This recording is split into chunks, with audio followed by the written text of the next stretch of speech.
আমার হাতে এই মুহূর্তে 3টি প্রশ্নপত্র রয়েছে এবং এই 3টি প্রশ্নপত্রই কিন্তু টেস্টের প্রশ্নপত্র মাধ্যমিকের। ভৌতবিজ্ঞান পরীক্ষা কিন্তু রয়েছে বাংলা ইংলিশ পরীক্ষা যাওয়ার পর, এবং এই ভৌতবিজ্ঞান পরীক্ষার টেস্টের হুবহু কমন প্রশ্নপত্র আমরা কিন্তু আজকের এই ভিডিওতে দেখিয়ে দেবো। তার জন্য ভিডিওটা প্রথম থেকে শেষ অবধি স্কিপ না করে দেখতে হবে, অবশ্যই দেখে নাও। আমাদের যে এমসিকিউটি রয়েছে সেটা হলো, বায়ুমণ্ডলে কোন স্তরটির ঘনত্ব সবচেয়ে বেশি? উত্তর হবে ট্রোপোস্ফিয়ার। ঠিক আছে, তারপর পরবর্তী প্রশ্ন, গ্যাস সংক্রান্ত যে বয়েলের সূত্র, সেই বয়েলের সূত্রের লেখচিত্র কোনটা? বি, অপশন বি হচ্ছে রাইট আনসার। এর পদার্থের আণবিক ভর এম ও বাষ্প ঘনত্বের ডি সম্পর্কটি কী? সম্পর্কটি কী? অপশন ডি হচ্ছে রাইট আনসার। এরপর আমরা দেখে নেব পরের প্রশ্ন, একটি অবতল দর্পণের বক্রতা ব্যাসার্ধ 20 সেমি হলে দর্পণটির ফোকাস দৈর্ঘ্য হবে কত সেমি? তো দর্পণটি তোমরা কিন্তু অবশ্যই দেখে দেখে লিখে নাও। দর্পণটির ফোকাস দৈর্ঘ্য হবে 10 সেমি। দৃশ্যমান আলোর তরঙ্গ দৈর্ঘ্য থেকে নিচের কোন তরঙ্গ দৈর্ঘ্যটা বড়? গামা রশ্মি হবে রাইট আনসার। দন্ত চিকিৎসকগণ ব্যবহার করেন কি? উত্তল দর্পণ ব্যবহার করেন। একটি ইলেকট্রনের আধান হলো কি? অপশন এ হচ্ছে রাইট আনসার। পরিবাহী রোধ ও পরিবাহী তড়িৎ প্রবাহের সময় অপরিবর্তিত থাকলে পরিবাহীতে উৎপন্ন তাপ ও প্রবাহমাত্রার সম্পর্ক হলো কি? অপশান ডি হচ্ছে রাইট আনসার। কোনো পরিবাহীর মধ্য দিয়ে 2 মিনিটে 12 সি আধান প্রবাহিত হলে তড়িৎ প্রবাহ মাত্রা হলো 10 অ্যাম্পিয়ার। এরপর দীর্ঘ পর্যায় সারণীতে শ্রেণীর সংখ্যা কটা? শ্রেণীর সংখ্যা হচ্ছে 18টা। এর পরবর্তী প্রশ্ন, দীর্ঘ পর্যায় সারণীর শ্রেণী 17 অন্তর্গত যে রয়েছে এর ধর্মের ক্রম কি? অপশান ডি হচ্ছে রাইট আনসার। এরপর আমরা দেখে নেব যে নিচের কোন আয়নীয় যৌগের ক্ষেত্রে আয়নেরই অষ্টক নেই? অপশান সি হচ্ছে রাইট আনসার। নিচের কোন যৌগটির কঠিন অবস্থা অণু দ্বারা গঠিত নয়? Hydrogen chloride. অ্যাসিডিক অ্যাসিড একটি মৃদু তড়িৎ বিশ্লেষ্য, কারণ অ্যাসিড জলীয় দ্রবণে আংশিক বিয়োজিত হয়। এরপর তড়িৎ বিশ্লেষণের সময় কি ঘটে? ক্যাথোড বিজারণ ও অ্যানোডে জারণ ঘটে। এটা হচ্ছে 15 দাগের। এরপর খ বিভাগে এসিকিউ থাকে, শূন্যস্থান পূরণ বলতে পারো। জীবাশ্ম জ্বালানির বিকল্প একটি জ্বালানির নাম লিখতে হবে। বায়ুমণ্ডলে উষ্ণতা বৃদ্ধি করে এমন একটি গ্যাসের নাম লিখতে পারো। এরপর শূন্যস্থান পূরণে দেবে, ওজোন স্তর সূর্য থেকে আগত কোন রশ্মির ভূপৃষ্ঠে আয়তনকে প্রবাহিত করে? বেগুনি রশ্মির। এসআই পদ্ধতিতে গ্যাসের চাপের একক কী? চার্লসের সূত্রের ধ্রুবক কোনগুলো?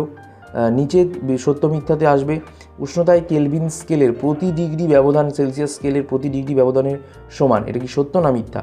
এরপর কোনো দর্পণে বস্তুর দৈর্ঘ্যের তুলনায় ছোট দৈর্ঘ্যের অসৎ প্রতিবিম্ব গঠিত হতে পারে কি? সত্য না মিথ্যা? মোটর গাড়ির হেডলাইটে কোন ধরনের দর্পণ ব্যবহার করা? এটা আমি বারবার বলে আসছি, এই ধরনের প্রশ্ন আসবে। লাল ও নীল বর্ণের আলোর জন্য কোনো মাধ্যমের প্রতিসরাঙ্ক যথাক্রমে UR ও UB হলে কোনটির মান বেশি হবে? ওকে, এসআই পদ্ধতিতে তড়িৎ আধানের একক কী? এর পরবর্তী প্রশ্ন, তড়িৎ পরিবাহীর একক কী? ঠিক আছে, এর পরবর্তী প্রশ্ন হচ্ছে তড়িৎ পরিবাহীর একক কী? এই প্রশ্নটা কিন্তু অবশ্যই দেবে তোমাদেরকে। তড়িৎ পরিবাহিতার একক কী? ফিউজ তারের উপাদান কী কী? কিলোওয়াট ঘন্টা কোন ভৌত রাশির একক? বাম স্তম্ভ দেবে, উত্তর করে দিয়েছি, এখানে করে নেবে।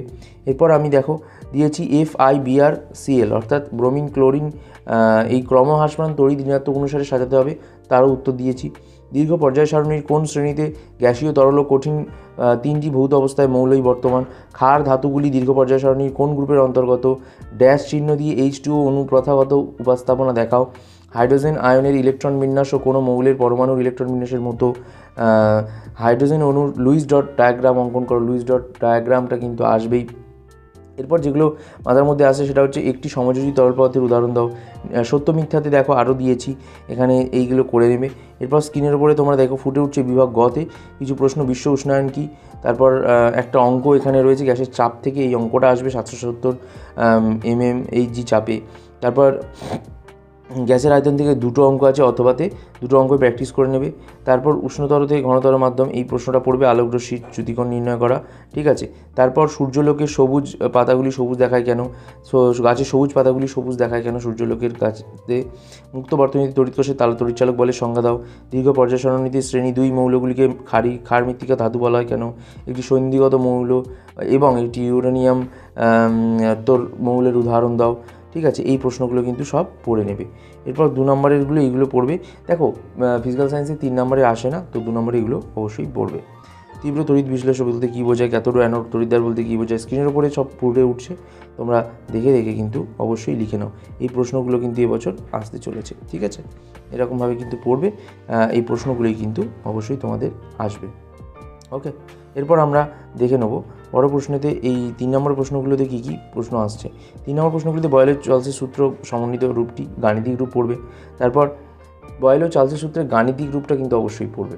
ওকে, এরপর আমরা যেটা দেখব সেটা হচ্ছে সালফিউরিক অ্যাসিড ও সোডিয়াম হাইড্রোক্লোরাইডের রাসায়নিক যে বিক্রিয়ার সমীকরণ সেটা। তারপর অঙ্ক দিয়েছে রাসায়নিক গণনা থেকে। তারপর আলো বায়ু মাধ্যমে একটা অঙ্ক দিয়েছে, আলো থেকে 2টো অঙ্ক দিয়েছে, 2টো অঙ্ক প্র্যাকটিস করে নেবে। এবং উত্তর লেন্সের এই অঙ্ক আঁকাটা দিয়েছে, প্রতিশ্রুতি চিত্র আঁকাটা কিন্তু অবশ্যই পড়বে, ঠিক আছে? এরপর উত্তর লেন্সের অভিসারী ক্রিয়া ব্যাখ্যা করো, দীর্ঘদৃষ্টি ত্রুটি কী, কোন ধরনের লেন্স ব্যবহার কোন ধরনের লেন্স ব্যবহার করে এই ত্রুটির প্রতিকার করা যায়। তারপর 240 ভোল্ট 60 ওয়াট, 240 ভোল্ট 100 ওয়াট রেটিংয়ের 2টি বৈদ্যুতিক বাতিকে শ্রেণী সমবায়ে যুক্ত করা হলে কোন বাতিটি অধিকতর উজ্জ্বলভাবে জ্বলবে।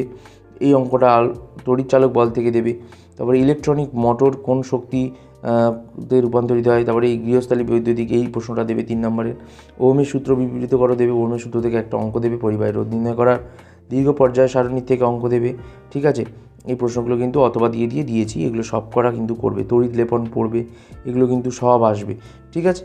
এইগুলো কিন্তু তোমরা অবশ্যই পড়ে নেবে। এইটুকু হচ্ছে তোমাদের প্রশ্ন।